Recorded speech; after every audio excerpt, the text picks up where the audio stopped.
Сегодня я хочу показать, как построить и как обработать объемный карман, а именно карман-книжка. Сейчас этот карман очень берет большие обороты по своему спросу, о том, что этот карман очень лояльный. И я хочу показать его, как его построить и в первую очередь, как его правильно обработать на изделие. Находим прямой угол. Изначально оставляем примерно 6 сантиметров по каждым сторонам. Находим прямой угол и прочерчиваем линию прямого угла. Обычно по стандарту для среднего размера идет 16 сантиметров ширина кармана. Я откладываю 16 сантиметров.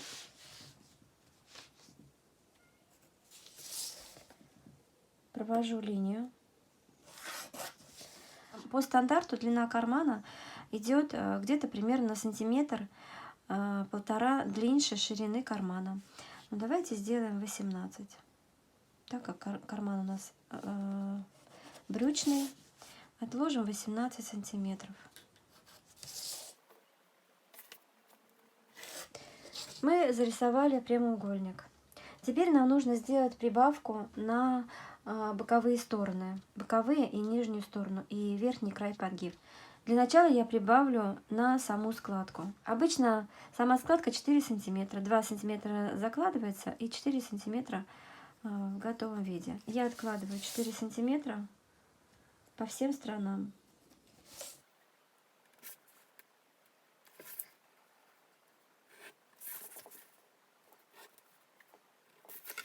Вот наша прибавка на саму складку.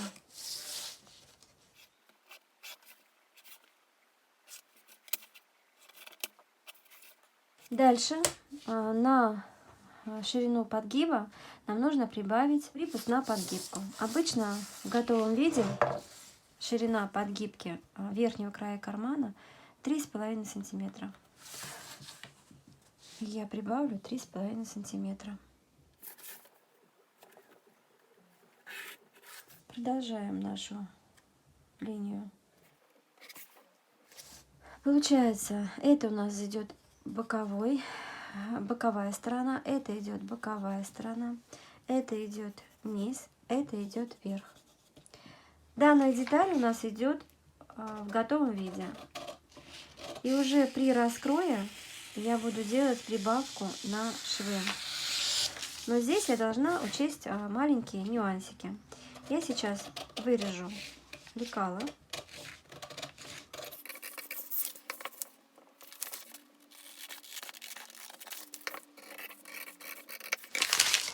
Мы вырезали лекало.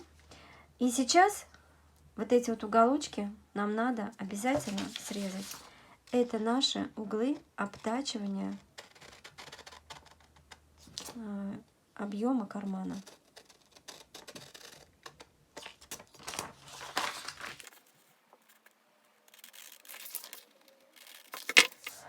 По линии боковой стороне сделаю перегиб.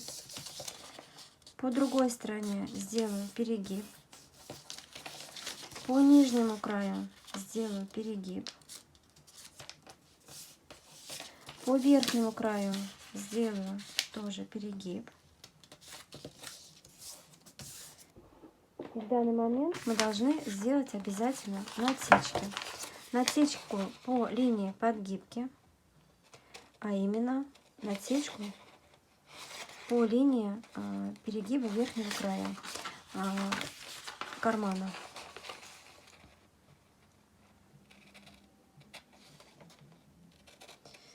Делаю треугольником с одним прямым углом. Также делаю натяжку по линии отделочной строчки и перегиба внешней стороны кармана.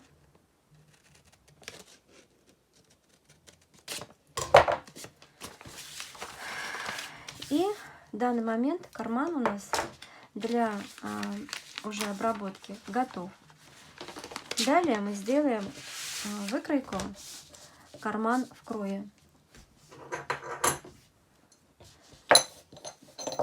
По самому же карману, который идет у нас в готовом виде, а именно это у нас будет вспомогательное лекало. Это вспомогательное лекало. Обводим карман по контуру, уже отмечая все наши вспомогательные насечки.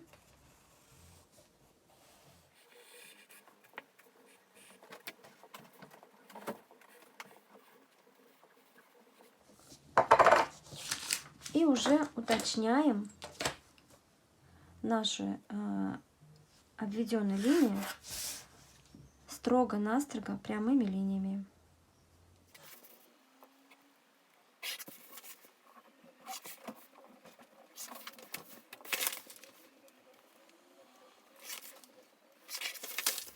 После того, как мы зарисовали по нашему уже готовому лекалу, а именно вспомогательное лекало и лекало для намеловки в готовом виде кармана, мы зарисовали по контуру, то есть продублировали.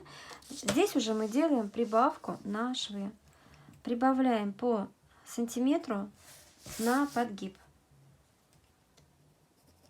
по всем 4 сторонам и именно по всем контурам, которые мы срезали.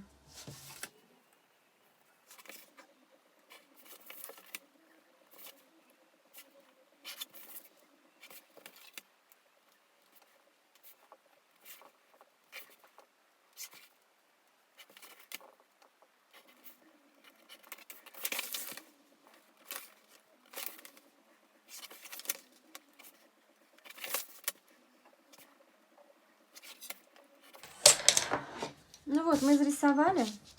И также дальше вырезаем. Вырезаем наш готовый карман, а именно карман, который у нас будет идти в крое. По вот этому лекалу мы будем делать раскрой.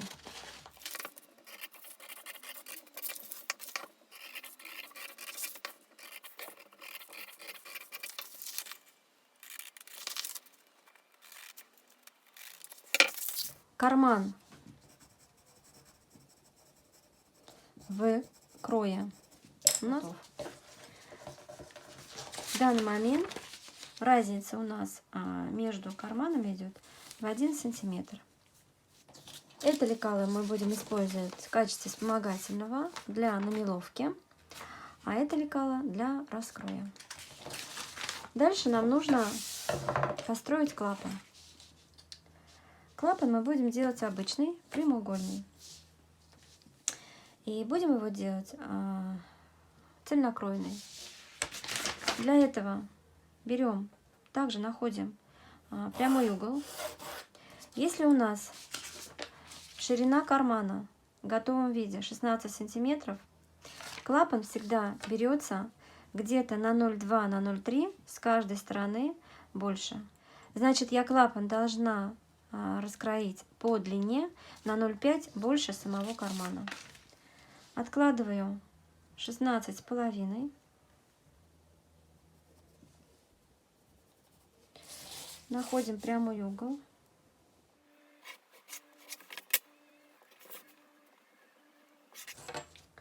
И откладываем ширину клапана в готовом виде. Обычно ширина клапана в готовом виде у нас идет 6,5-7. Я сделаю 6,5. 6,5, 6,5, 2 раза.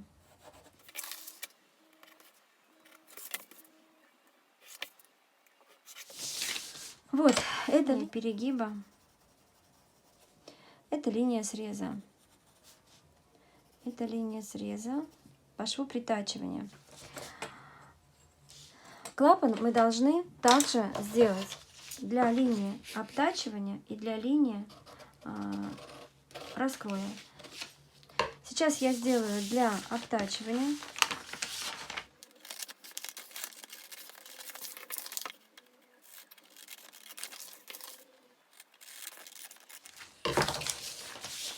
И по этому же клапану, так же как и у кармана, сделаем, но только в крое. Переносим все наши вспомогательные намеловки, а это линия середины клапана и линия перегиба по боковым сторонам.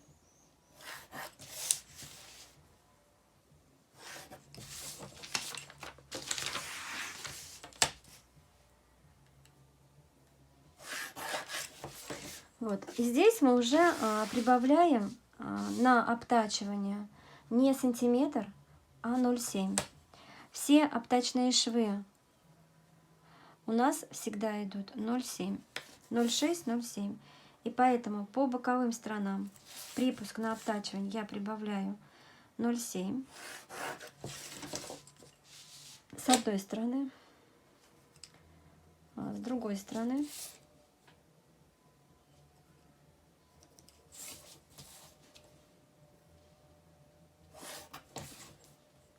И на шов притачивания прибавляю сантиметр.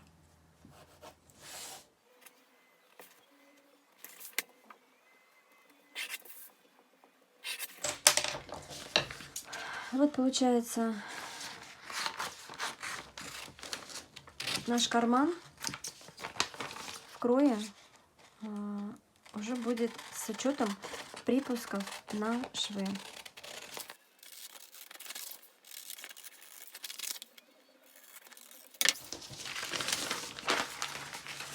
Ну вот, получается наш клапан